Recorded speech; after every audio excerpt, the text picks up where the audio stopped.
Hello, folks, and welcome back to another Throwback Thursday where we watch and I react to an episode of Just the 10 of Us. My name is Jeremy, and you are watching Retro Fat. This channel is called The Ranger Project, and I'm a fat guy who is losing weight through Weight Watchers and exercise and pop culture. Truthfully, I'm not really using Just the 10 of Us so much to lose weight, but my channel definitely has a pop culture theme, so it fits. Just the 10 of Us is one of my absolute favorite shows that I watched in my childhood. I have a bootleg DVD set that I bought several years ago, and when I realized there was no way to watch this online, there's nowhere it's streaming, I decided I would do a reaction channel or a reaction series to it, and that's what this is. Thank you so much to everyone who has subscribed. If you haven't subscribed, please do so. To everybody who is watching, I am blown away by how many of you love this show.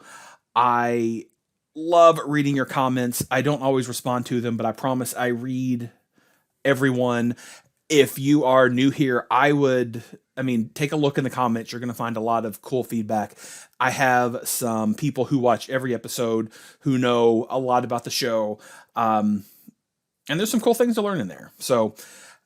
And if you aren't new, you should go back and check out some of the feedbacks on some of the others, because there have been some really cool things that we've learned. So this episode is called Coach's Court. It is the 5th episode of the 2nd season. It was directed by Howard Storm, written by Richard Reinhardt, same team who did last week's episode, The Dinner Test. And this episode aired on November 25th, 1988. So let's get right to it. Hurry up, Elizabeth. These bags are getting heavy. How do you get the kids to help? Yeah, right.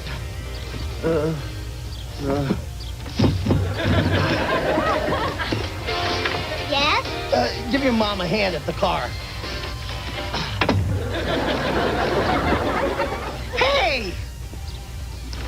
Why should the breadwinner be let in with the bread? Oh. I don't suppose you could open the door. I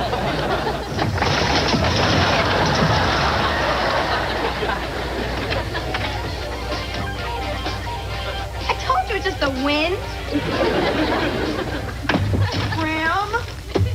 Oh, Graham, you could have left the door open. Elizabeth! Graham? What are you doing down there? Oh, stop fooling around. Thank goodness you landed on the toilet tissue. Yeah. Thank goodness it has that extra ply.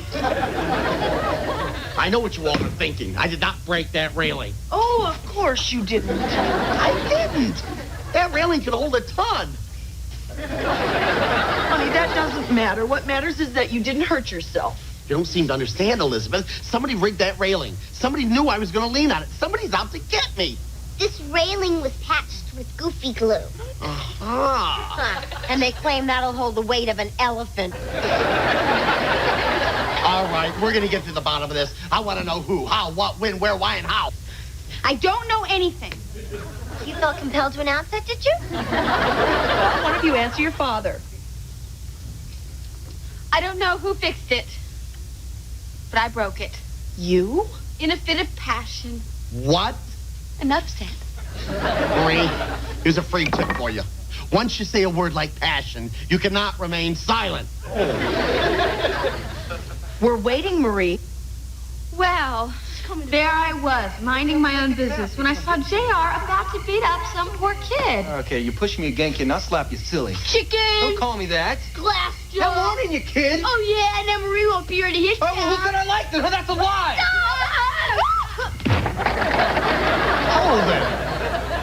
Hold it. Marie, you accidentally slugged a guy? Yes. JR, is this true? JR? JR! Leave me alone. The little dweebs in the closet. JR, are you in there? For the rest of my life.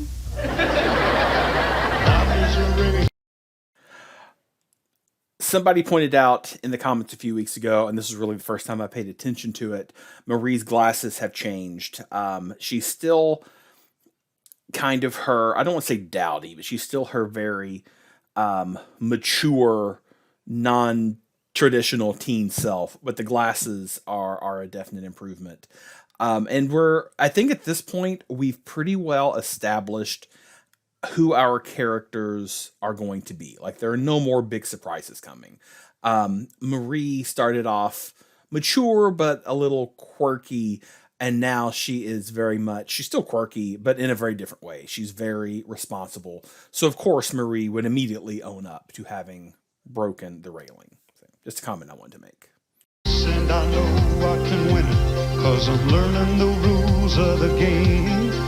If I can stay on the ball, take it minute by minute, I just might make the Hall of Fame. What can I say? I'm doing it the best I can. Leaning on nobody but me. Oh, seeing it from where I stand. Nothing comes easy. Oh, I'm always bringing home second places. At the end of every one of my daisies, a house with all of the bases that keeps me doing it the best I can. Yeah, I'm doing it the best I can. I'll keep on doing it the best I can.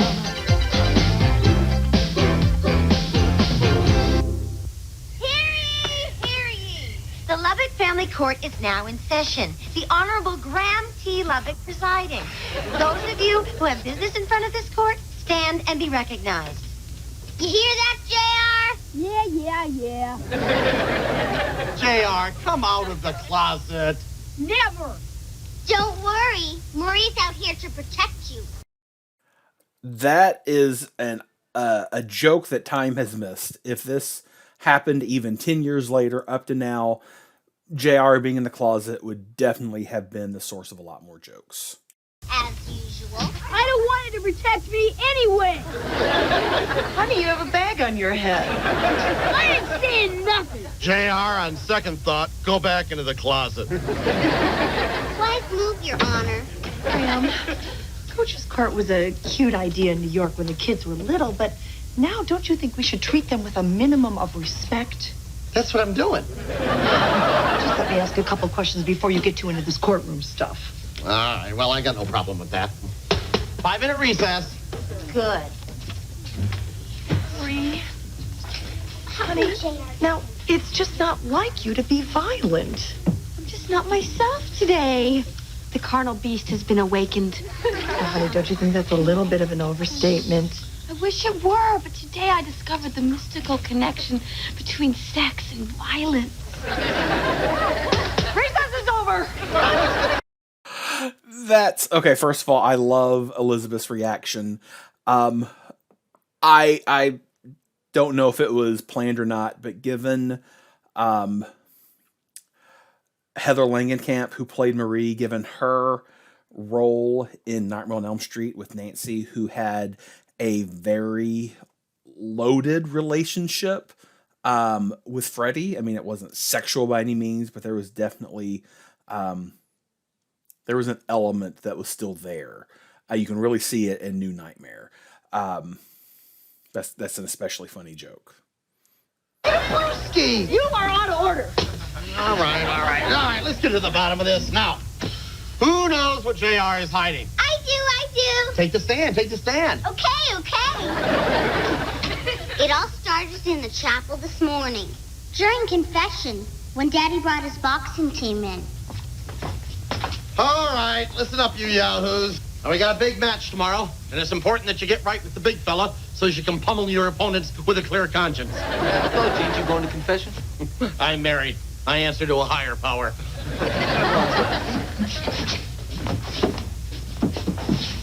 So, what you gonna say? I don't know, the usual. I lied 6 times. Whoops. I just had an impure thought. Darn, there goes another one. I always wondered, is an impure thought about the whole girl or each individual part? Hi.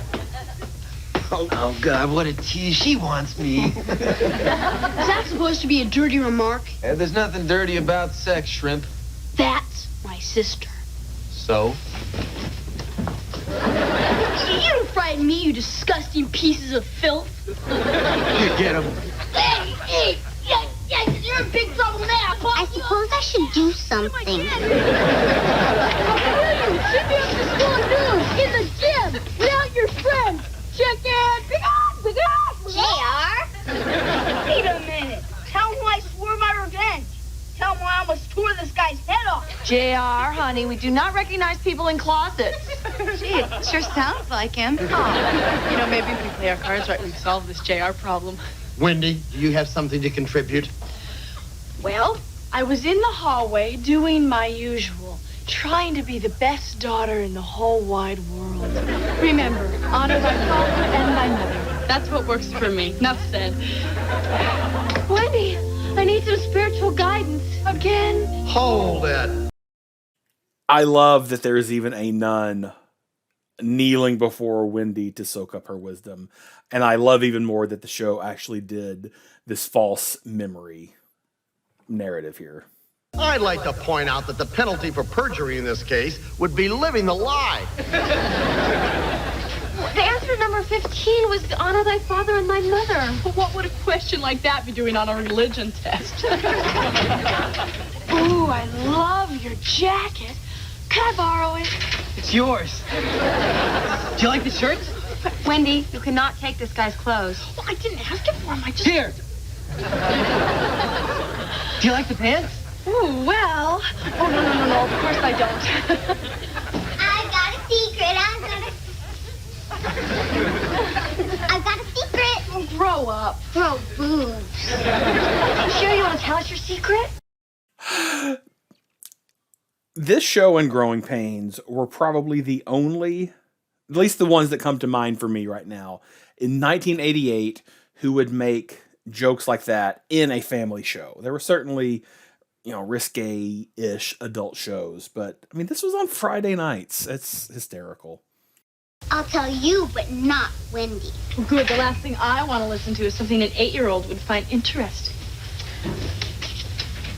JR's going to get in a fight because some boy said dirty things about you. You're kidding. I could care less. That is so sweet. If JR's going to defend my honor. Assuming it's under assault. I wonder why he doesn't get in fights defending my honor. Because JR doesn't fight lost causes. Sherry, what is this fight going to be? Noon, the boys' gym. Oh, I've got to stop this. Wait, how can I get into the boys' gym without passing Dad's office? Oh, well, there's a shortcut through the shower room. Hold it. Wendy, what do you know about the boys' shower room? Graham, isn't that off the subject? That's right, Mom. Thank goodness someone here has a clear head. All right, well, we'll talk about that later. Now, I want to know what this fight has to do with the broken railing. And why JR is in the closet. And when do we get into the sex part? Okay, I said it. But don't you all feel that way? No, we don't. Connie, you're the one who says last one to the boys' shower is a slow learner. What is it with you girls? You act like all you care about is sex. Connie, take the stand. Well, first I want to say, what's wrong with seeing a wall of naked male flesh when you're trying to save your dear, sweet brother's life? I gotta get in there. So open the door. But there are naked men in there. So open the door now. You guys are such babies. Oh, what is she doing?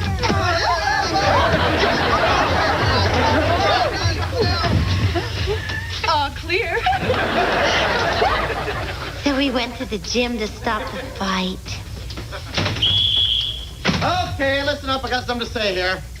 Now, the Padres are concerned that some of you might be confused about the apparent conflict between God's commandment to love thy neighbor and my commandment to beat the stuffing out of thy neighbor at Saturday's match. Anyone confused? Take 100 laps, wimp. Anyone else confused? Good. Well, I'm glad we had this little chat. Okay. Hit the weight room. Nice combination there, Warren. No wonder you're the best.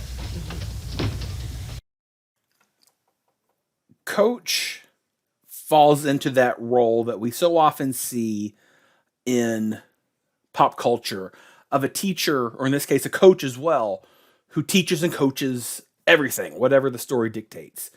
We will see him be a football coach later if we haven't already. We'll definitely see that later. Here he's a boxing coach. And maybe it's because this is a small Catholic school. If you're a coach, you have to coach multiple things.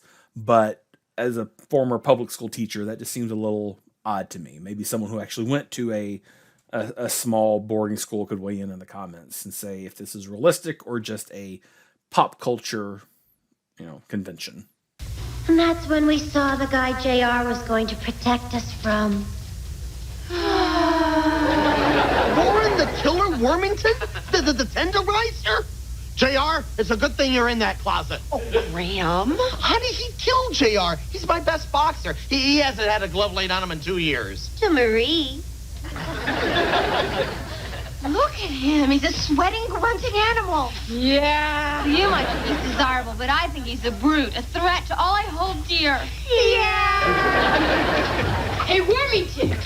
Ready to kiss your butt goodbye? JR, we came to stop you. You guys help Marie. I'll handle the hunk. Right. JR, there is no excuse for violence, ever. Out of my way, Marie. But JR, I'm doing this for your own good.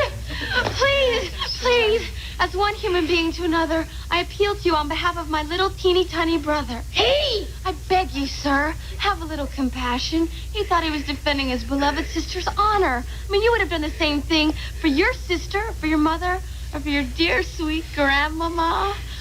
You got a nice rack on you. What have you done?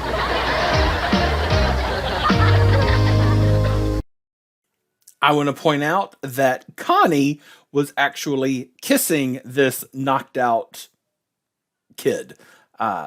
So that to me doesn't really fit Connie's character. She seems like she would have more respect for his boundaries, perhaps, but that's still what we just saw. I do also want to point out something. I'm not going to stop when it happens because I think it's the funniest thing, but we're going to see an interaction on the stand between Cindy and Connie. And I just have to say, I really do think that Joanne Willette might be the funniest comic actress on the show. I'm not going to say necessarily that she's funnier than Bill Kirchenbauer, but of the Lubbock Babes for sure, she consistently has the funniest, both verbal and nonverbal delivery, and you'll know it when you see it. You decked my best boxer? I didn't mean to knock him out. Yeah, what is a rack, anyway? It's a device used by parents in the Middle Ages that's about to make a comeback. Now, where were we? Marie just cold cocked a guy. I learned it from Mom. Did I use the term incorrectly? No. All right. Now, Marie, is what Connie said true? Did you really knock this guy out? Who knew one punch would release the twisted demon in my soul? Are you sure he was completely out? Graham, that is not the point. Well, maybe not for you, but I got a match on Saturday. I thought we were finding out how the railing got broken. What railing? Oh, yeah.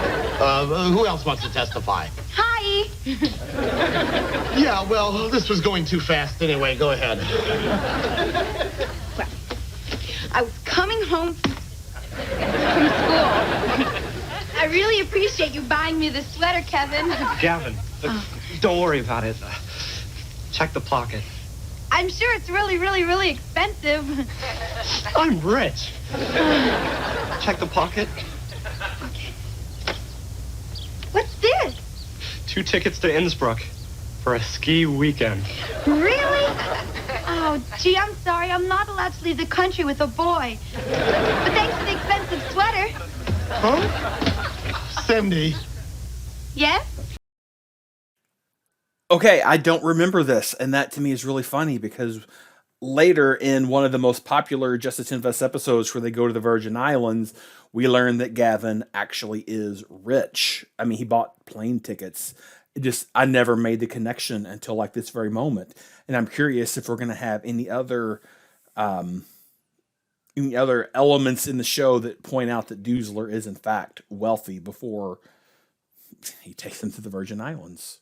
Does this have anything to do with the boxer, the railing, Marie, her rack? I guess not. I just wanted to contribute. Well, don't do it again. Hey! I was getting bored. I wanted to see what was on Dallas. Turn that off. Oh, wait, I have more. Oh. All right, but this is the last flashback you get. Bye, Gavin. Oh, I mean, Kevin.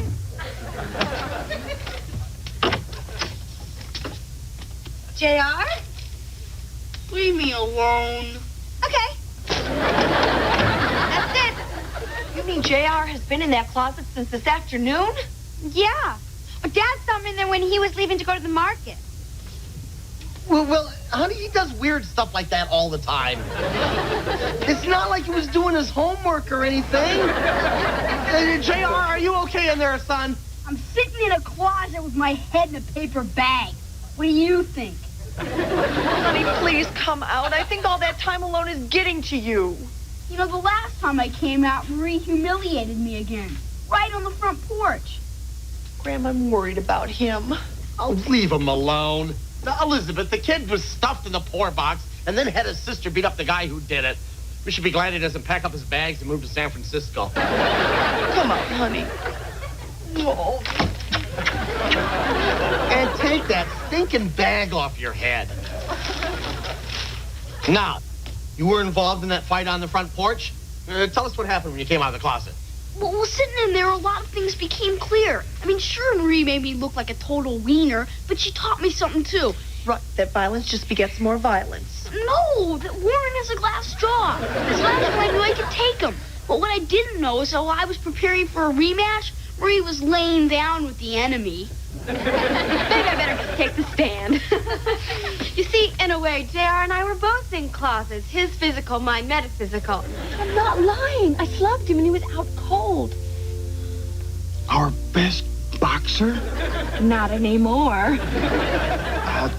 This was a real lucky punch, wasn't it? I don't know. I've never hit anybody before. And he was out cold? Like a mackerel. You get out there, find that canvasback bum, and make sure he's all right. You're right, Father. My concern should have been for Warren. After all, he was the one who was truly hurt. Wrong. I was the one who was truly hurt. I have a lot of alumni with deep pockets coming Saturday, and they expect to see their boxers on their feet and conscious.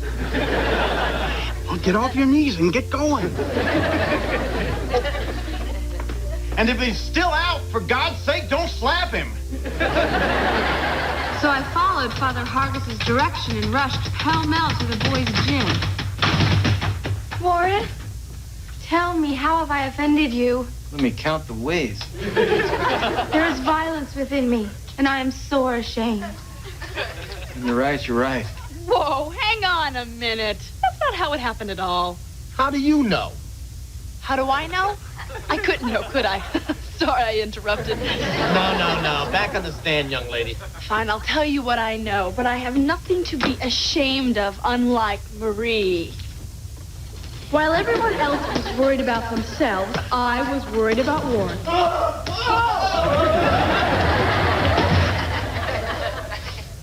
Well, if it ain't Sister Sucker Punch. I wanted to talk to you about that. I was hoping there wouldn't be any hard feelings. Hard feelings? No, there are no hard feelings. So a girl decks me. I feel great about it. Good. Can we stop? All these good feelings are kind of getting to me. Look, you made your gesture. Why don't you take off? I have to make sure you're over the embarrassment. Oh, I am. And the humiliation. Let's go on. And the complete scorn of your peers. Stop! You're making me feel worse. Yeah, none of that stuff ever even occurred to me. So then why do you have that look on your face? And look at you, you're all nervous and jumpy.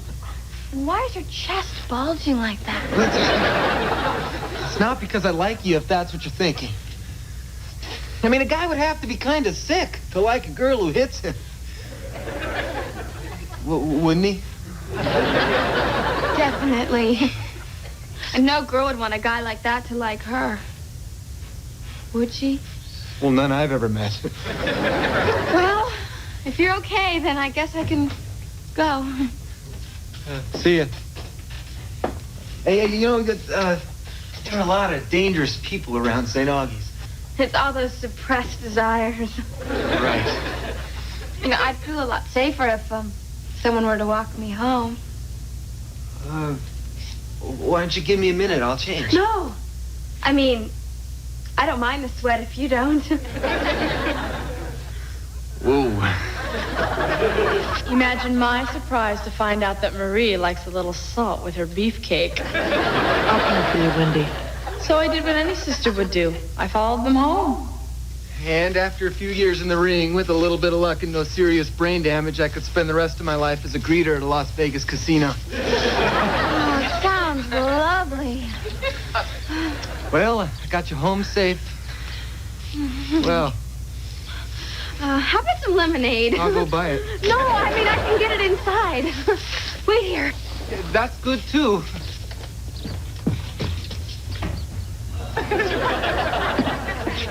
It's you. Hey, the poor box kid. You got cold?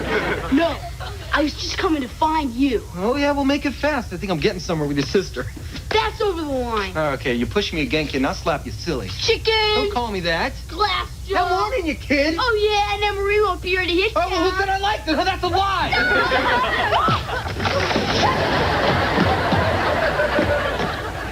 If you need me, I'll be in the closet.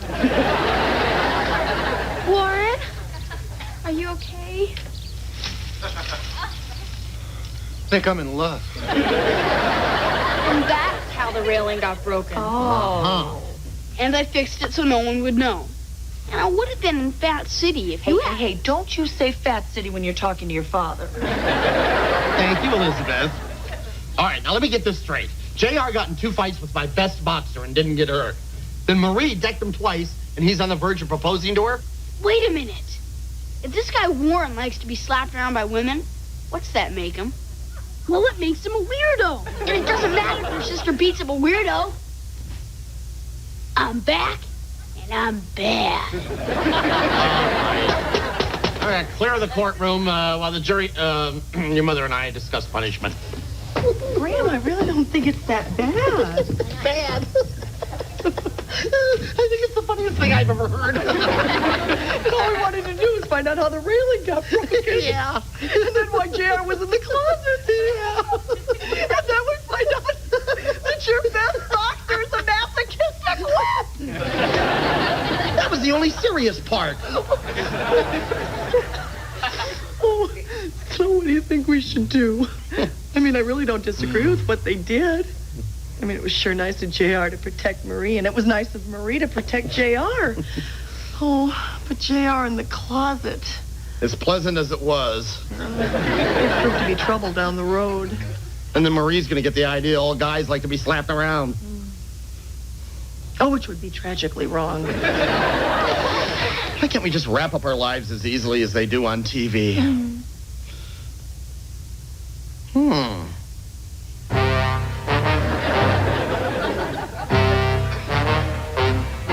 J.R. Lubbock was found guilty of having a predisposition to violence.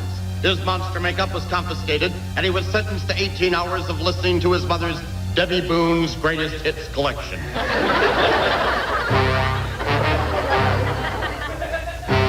Marie Lubbock was found guilty of negligent behavior and handling of a disturbed personality and was ordered to spend more time with JR.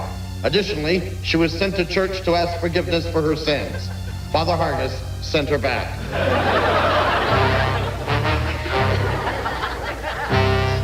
Warren Wormington lost every match that season, but he had a great time doing it.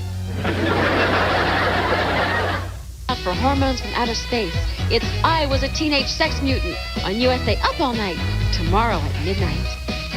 Hi, this is Elizabeth, inviting you to join us for a wild time next on Dance Party USA.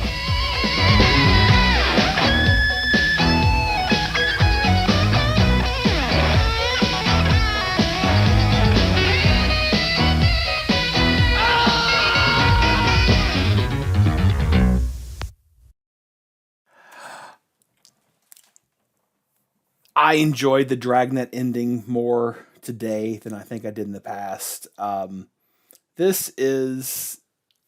I like seeing Marie be just a little bit more traditional, just a traditional girl than just the stoic I want to be a nun character. And this was a little bit of a look at that. So it's a fun show. I hope you enjoyed it.